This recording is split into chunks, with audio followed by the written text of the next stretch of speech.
That's what happens. I'm back. Hey.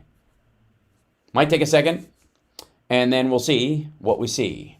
And we'll do all right with me. Oh, yeah. And hey, I'm back. That work? There I am. Yay! All right. I think it should be, hopefully, yeah, refresh your page, and there you go. Yeah, it was totally Russia. I was absolutely attacked. All right. I'm continuing as if. It's just... I mean, you can go smell it. You can tell whether it's... Yeah, you can smell ballots. Ballots smell. That's how you can tell something's real. Why don't we have somebody sniffing ballots? How come? Listen to this bullshit. Nobody's bothered to look at the piece of paper and say...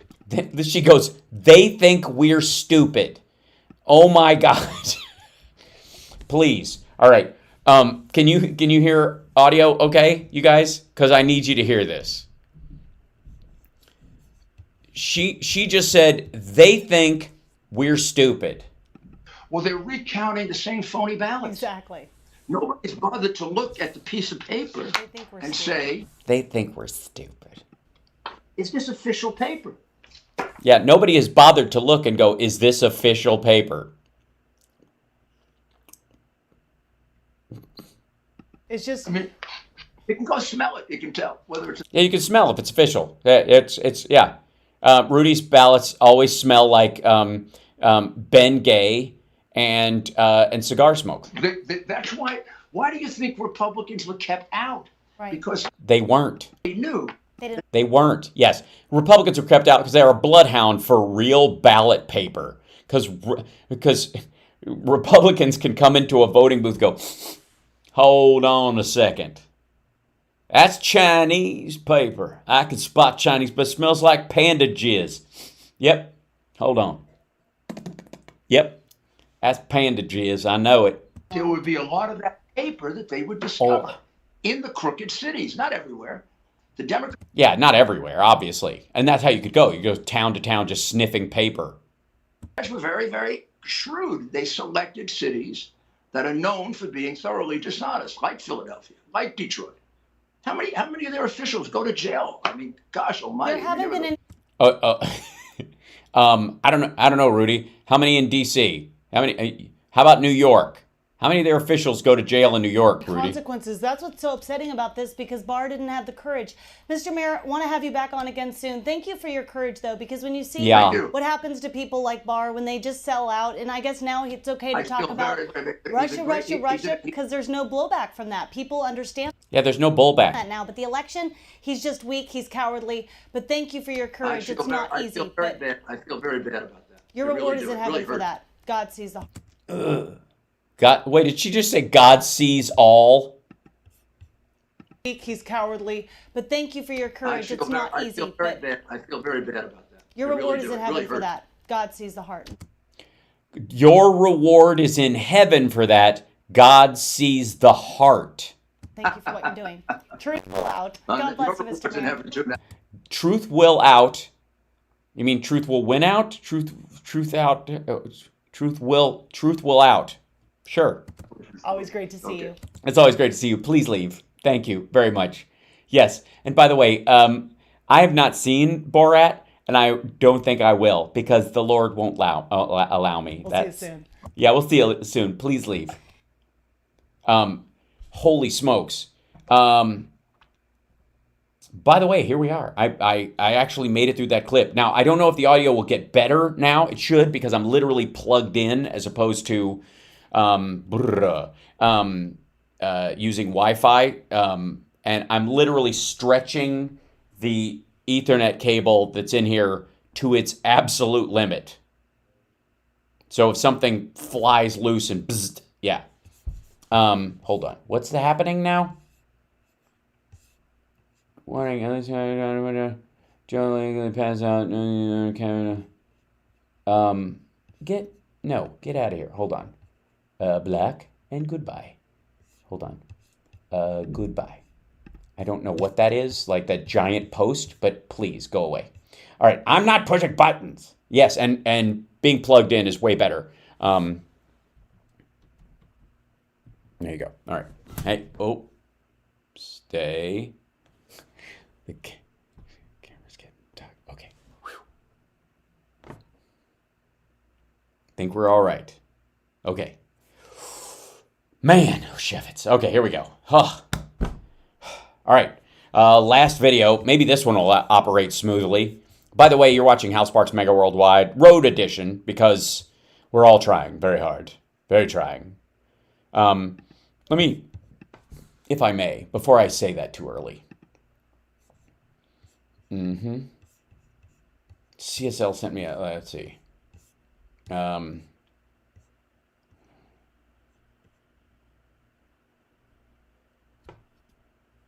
Let's see, Tucker. Oh, that's, yeah. There is a Laura Ingraham. Now, nearly 3 weeks into this war. She's, this is Laura Ingraham. She has a, I only say that because it would annoy her to pronounce her name that way, just for the record. She has, a fascinating take in that the title of this one is Ingraham, GOP members further stoking tension with Russia. And you know me, I'm always here with some popcorn and some roasted marshmallows for any kind of GOP on GOP tension. Stoked or not stoked. I'm for it. So I'm excited. Let's see it. Choice by Vladimir Putin. We see the horrors of his brutality, even... Yes, the horrors. U.S. must seriously engage in ending this war. And civilians. We also know that with America run by a hologram president with a hobbled economy, chaos reigns and our enemies are emboldened. I don't know what kind of fantasy fart air world you live in, but our president is not a hologram. He's actually busy making decisions and is actually damn fine at it. Measured, I would say. And also, our economy is not hobbled, fucko. The world is changing rapidly. Yeah, it's changing rapidly. As a matter of fact, other economies are going to shit, and ours is actually pretty resilient. What happens next, it's not to predict. No, it's not. I mean, for all I know, I might end up being a fan of Joe Biden's by the end of this. Still, there are signs that a peace deal may be within reach. Right. Look at what's being discussed. Oh, yeah? You think? My kid, he's playing with the dogs. Because at the moment, the Russians seem ready to accept Ukraine as neutral, not in NATO, but on the model of Sweden or Austria, potentially in the European Union, and letting outside powers that would certainly, I think, include the United States, provide guarantees of Ukraine's security. So if you listen... Bullshit. To what they're actually talking about with their Ukrainian counter. Could an end to this war be within reach? Yes, it could. If Vladimir Putin isn't a fucking moron. Parts and ignore some of the more steamy rhetoric. The Russian position... I haven't read any of the romance novels about this war yet, but I have no doubt they're hot. Shifting. And Zelensky is shifting as well by being realistic on NATO membership. We have heard for many years about the open doors, but we also heard that we can't enter those doors. And this is truth, and we have simply to accept it as it is. Yeah, right now, during the war, and during you can't have a border dispute or a land dispute within your country and join NATO. That's why Russia, is one of the reasons, why Russia attacked Donbass and Crimea in the first fucking place. Because it could guarantee they stayed out of NATO because it broke the rules of NATO against Ukraine's wishes. It automatically keeps you out. Now, there's clearly a deal here for the making. Yet do any... Yeah, it looks like a deal in the background. There's video of the deal happening. Feel... Hey, what's the deal?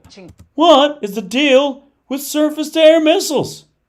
I mean, really? Reading on... What is the deal with her hoop earrings? Is there a magic trick? Is she going to stick a knife through her neck and come out the other side? Does she... Are those for curtain rods? What? Any urgency for peace? There isn't enough desire for peace. That's the problem. It's all these war hawks and mongers and war-mongering hawks and war hockey mongers and neocon monger hawks. Actual peace. Now, of course, Putin could just decide to stop the shelling right now. But could he, though? I mean, really, could he? But he's not going to do that unless he gets something for it. Yeah, we got to give him something, okay? He's earned it. You know what I mean? The nations of the world have to respond to violent aggression by a country by giving their leader a Scooby snack so he can go home. I mean, you can't just expect a guy who's being a complete asshole to be treated like a complete asshole and then stop being a complete asshole. And President Xi, in one call to Vladimir Putin, could end these hostilities. Okay. So you're saying China's not our friend? Hey, Vlad, no more wheat purchases, no more oil buys, Tavares, until you stop the killing. Yeah, he's going to speak Russian when he calls him. But Xi's and Tavares going to do that. No, he's not. Now, right now... Because they need the wheat. You do realize China has a huge food import problem. He has Western Europe and America all tied up in knots, blowing billions of dollars trying to help Ukraine after the fact. What? Blowing the money? All right. Simmer down, chat room. Blowing billions trying to help Ukraine after the fact? After the fact? Motherfucker, it's happening. Then leaving more discounted Russian oil for China. More discounted Russian oil for China. That's what's happening. This is just all to help China, really, if you think about it. I don't know why Biden doesn't just offer to give Ukraine to China. Maybe that'll work. And who else is acting as an impediment to peace while we're at? Yeah, look at all these roadblocks to peace right there. Adam Kinzinger, right in the middle of it with a roadblocks to peace, by the way. Nice graphic. Very fiber. This conversation. Well, people who don't seem particularly bothered by the prospect of the war dragging on, well, mostly for political reasons. Oh, really? Is that what it is? We want the war to drag on? Okay, so just to be clear, what she's talking about as far as the war dragging on is the inevitability that Russia will destroy Ukraine because they have a vastly superior military. And if the Ukrainians don't just lay down and take it, this is just going to drag on forever. Russia has every right to expect it's going to win because it's got a lot of shit. And that shit they can fly in and bomb and destroy. And why bother helping the Ukrainians? This would be over so much quickly if Ukraine just laid back and took it. That's what we're talking about. Well, the principal parties are clearly trying to get to yes. We've already discovered that. No, we haven't. What yes? But the Biden administration never seems to sound hopeful. Oh, that's the problem. Obama was the hope president. Biden's the... Give me a second. We've not seen any concrete indication from President Putin that he is serious about diplomacy, that he is serious about putting an end to the violence, and much to the contrary. Yeah, that just sounds... I don't know why they're so down on Putin. You guys know. Why can't they just let him be? Why can't Putin just he needs a moment?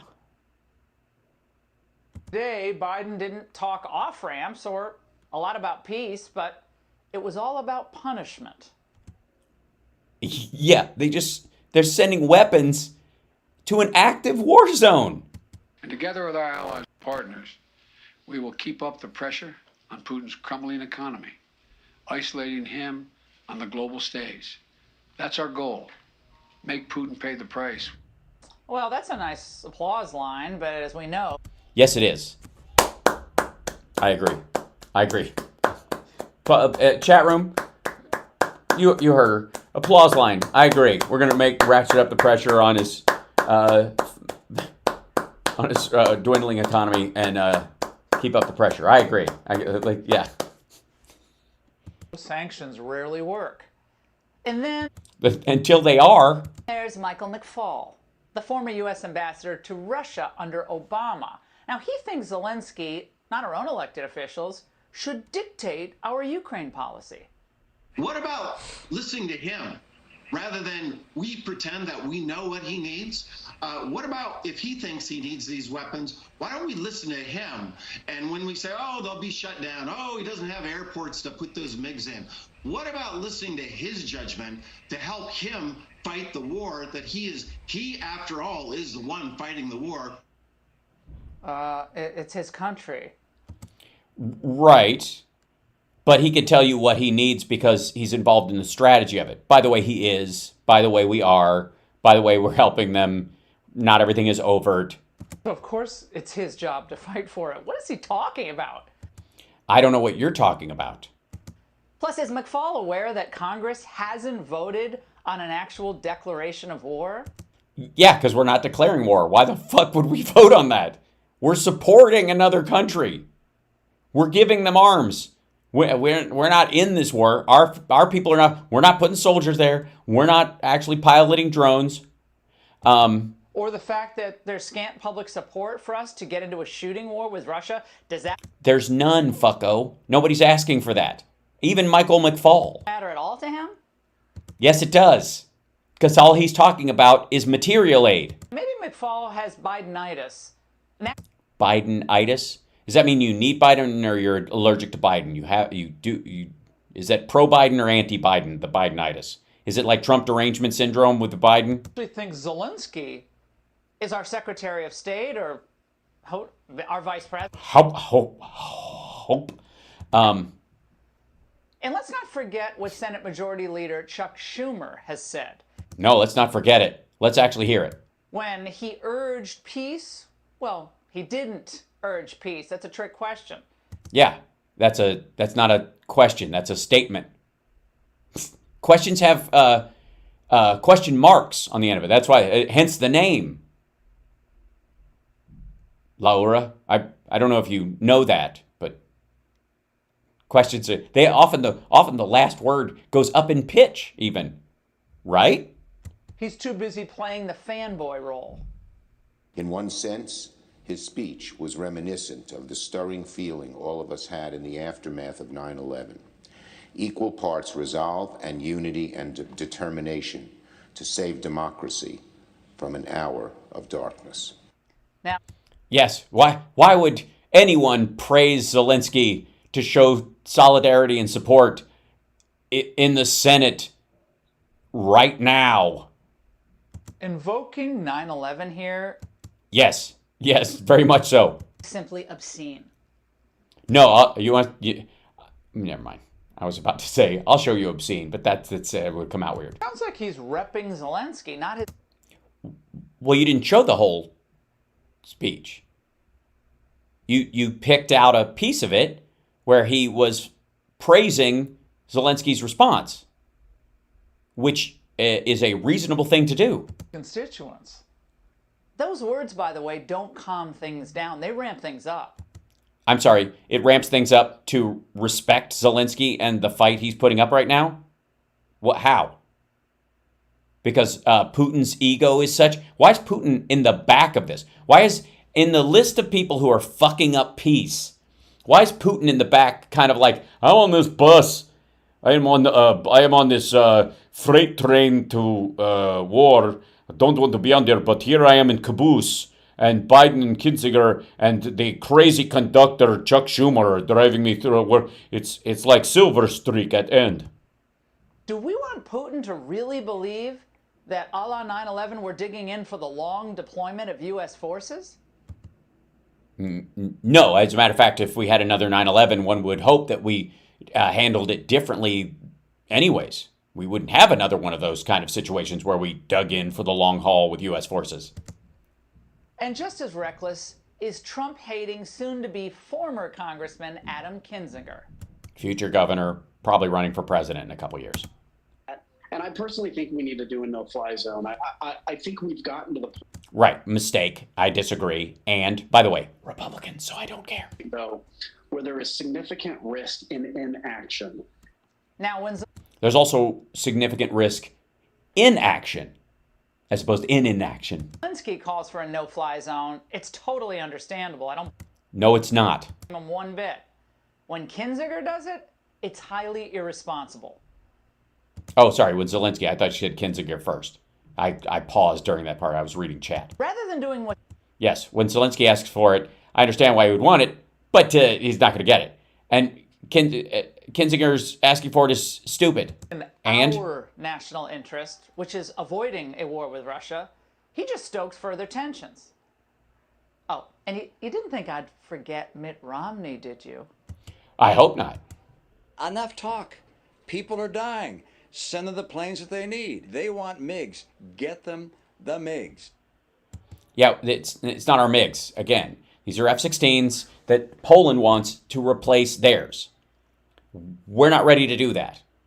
There's a reason why we don't trust them with the gear, because if it gets captured or stolen, or or they're able to reverse engineer some of the stuff in our better planes, then they have those too. So we keep those. Those are ours. Thank you very much.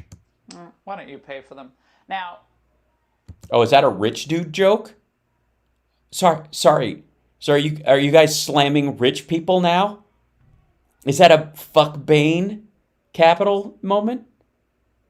I bought up all the radio stations in the country that do progressive talk, and I'm going to burn them all to the ground. Did he ever stop to think that more people could die if we send Ukraine MiGs? Yes, Russians actually, but that's not the point. And I'm not talking about Russians. I know you aren't. And last but not... But who are you talking about? Do you mean NATO escalation? Because you're apparently trying to both sides this. least, Lindsey Graham. Yes. Kingmaker Lindsey Graham, best buddy of Donald Trump, who's had enough. I'm done. Call it quits. I'm out. Who wanted the 25th Amendment, but now has cowered and glommed back to Trump. Do you still stand by your call to have Putin be assassinated? Do you still stand by your call? Yeah, I hope he'll be taken out, one way or the other. I don't care how they take him out. I don't care if we send him to The Hague and try him. I just want him to go, yes. If John McCain were here, he'd be saying the same thing. Yeah, dude, you don't get to put words in a dead man's mouth. Well, we all want Putin gone, no doubt about it. And Is there no doubt about it? Because I think you're a little on the fence about this, Laura. John McCain, God rest his soul. But McCain's also the guy who saved Obamacare, wanted us mired in Syria, and... Did he want us mired in Syria? Is that what he wanted? Was that how he presented it? I gotta figure out a way to get us mired in Syria. Is that what he said? Wanted us out of Afghanistan.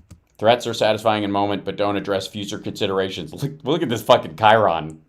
Belabor the phrase much? They what? Hold on. Who saved Obamacare, wanted us mired in Syria, and never wanted us out of Afghanistan. Never. By the way, Trump also never wanted us out of Afghanistan, dummy. Graham's comments. By the way, who got us out of Afghanistan, by the way? Don't ratchet down tension again. They stoke tension. The last thing we need is Putin even more paranoid than he already is. Yeah, nothing will help. If you're paranoid, you are. Honestly, you might be more reactive, but he's not going to get sane after this. He's not going to stabilize. This has gone too far. He attacked another country. There's no point where Putin decides, I'm sorry about that, and he comes back. Like, this is war crimes tribunal time. This is real history stuff. No bullshit. If he thinks he'll die or rot in prison, Putin may just say, forget negotiations, let it rip. Yeah, he might do that anyways. He's not going to win this. So poo-pooing negotiations, threatening Putin, that's the easy stuff. And it's satisfying. It's not easy. It's mitigatory. And when it comes to like people in Congress or Republicans, they're grandstanding. So what? At the moment. It's not going to change anything. Neither is Tucker running interference for him. This is real life stuff. I get it, but it doesn't accomplish much. Just like your show, Laura. No one should be cynically thinking that an extended conflict in Ukraine is good for Nobody does. him or her politically either. I hope they're not thinking that. They aren't. You made that up. That's your thought. Because history shows that the longer a war lasts, the more costly it is. Really? Really? I thought the most expensive ones were the ones that lasted 2 days. I had no idea that the 100 Years' War just... Was that an endeavor where they spent a lot of... Way to all involved. U.S. policymakers have to be very careful to make sure we do not end up in a worse position when this is all over. They are, dummy. That's why Biden is mitigating what he's saying all the time. Why he's speaking as a serious human being and not going, yeah, we're sending these planes over, we're going to bomb the shit out of them, and I told him, you better, I'll kick your ass bullshit like Trump did, and what some of the Republicans are calling for. And prolonging this by dismissing any chance of peace or downplaying it? Nobody is doing that. They're dismissing surrender to a losing force just because Russia used to be important. Will only ensure that more innocent people are slaughtered. No, it won't. If you want to guarantee that innocent people are slaughtered, you give in to a lunatic like this and let him have this land, because he's going to purge his own country of anybody that he thinks is not, insufficiently loyal to Russia. What the fuck do you think he's going to do when he gets in Ukraine, lady? A lot of the same people who are promising sure victory in Ukraine if Zelensky just gets those MiGs or surface-to-air missiles were the same ones. By the way, none of them are saying that. Promising the same in Iraq and Afghanistan. Sorry, who got us? This guy. He got us out of Afghanistan. Yeah, that guy. That guy was like, enough bullshit, we're out. Just saying. And we know how that all worked out for us. Yes, we got out of Afghanistan because that guy got us out. We all know that both Putin and... Jesus Christ, she's just trying. Ruthless Putin and Xi must be resisted in a way that ensures long-term success. Yeah, you know, ball-cradling resistance. President Xi are ruthless and determined. Yes, but you got to let them have something. I mean, ruthlessness, what good is it if it doesn't at least get you some land, some concessions, and make the rest of the world cower? And by the way, if the Biden administration started giving concessions to Putin and Xi to stave off honest-to-God hot wars, does anyone think for a second that Laura Ingraham would come to his defense? Seriously. You're kidding, right? They must be resisted in a manner and in a time that will be effective and meaningful. Yeah, you got to sneak up on them. Is that the idea? Like chloroform rag? How's it go, Laura? You're the one dressed like a dinner theater X-Men villain. Reagan won the Cold War by rebuilding our economy and growing our military, which took a few years after... Yeah, along with Iran-Contra. ...devastation we faced under Carter. The devastation. Twice as many jobs created than Trump created even before COVID. Same pattern will have to play out here. Yes, we're going to have to starve the beast. Now, as the angle has said... By the way, I'm sure Laura's for a huge space program and a ratcheting up of our nuclear arsenal. ...at the beginning, the situation in Ukraine is a horrific tragedy. It breaks all of our hearts. All of our hearts. Both, like, I have 6 or 7 myself, and they're all, most of them are dinged. But we have to be prudent, and we have to be thoughtful. Yeah, you can't let your emotions get away with you, okay? You can't panic and make decisions based out of emotion. And that's why we have to look at Putin as the paranoid lunatic that might destroy us all and just give him something so he'll go away. A response. And right now the U.S. is simply in no good position to engage in another protracted military struggle. We're not. We need time to repair our economy, reform our military, and get political leadership that actually... What are you talking about? What do you want to, like, can we get through this so we can just pretend it never happened? Because it's making Biden look like a wartime president, and he's making all these thoughtful decisions. We have to get a Republican in there before we get into a protracted military engagement so that we can profit off of it. It works, is good, is smart. Whatever happens, we cannot repeat the same mistakes we made after 9/11. We aren't. This is totally unrelated. The fuck is the matter with you? And that's the angle. There is no angle. You're a goon. This is ridiculous. What is the assertion here? What ultimately is like, these people are stopping all this. The two in the back are like buddies, so yeah, but whoever, these guys are driving the bus of war because they won't just let that dude kill everyone in Ukraine and take the land. I mean, can't there be a solution we can all agree on? Good God. Seriously, what a magoo. Just hideous. By Welcome back to HAL Sparks Mega Worldwide. I'm still broadcasting from Kentucky, but I'm trying very hard to actually, to put together a relatively professional show as best I can. But we got through 4 clips today. Pretty proud of that. And I may come back on late tonight, like I did last night, and add a little, stack, if I could, add another one, because this one's too long. That's just too much. Yeah. Oh, Aaron, thank you. I will check my Venmo. I apologize. I do not have my watch on right now. Hi. Lovely. 1 second. And, oh, thank you, Aaron. Appreciate that. So I'm going to sign off right now. And Cam, you want to say hi? Want to wave? They can't see you. You want to put your hand just in the frame over here? No, come over here, stand right here, and then you can reach in. See how my arm disappears? That's as far as it can go. You're going to go, there you go. There he is. I don't know if do you guys see that? One more time. Wave in like that. A little further in. You're safe. You're well in. You can come around. Come stand right here. They can't see you. Stand right here. Stand right there. Nope, still. There you go. There you go. There he is. So Cam says hello to you guys, and I will see you guys perhaps later after bedtime. But we have dinner now. Are we having dinner? Is dinner happening? Excellent. Okay, peace, and I will see you guys very, very soon. Bye, everybody.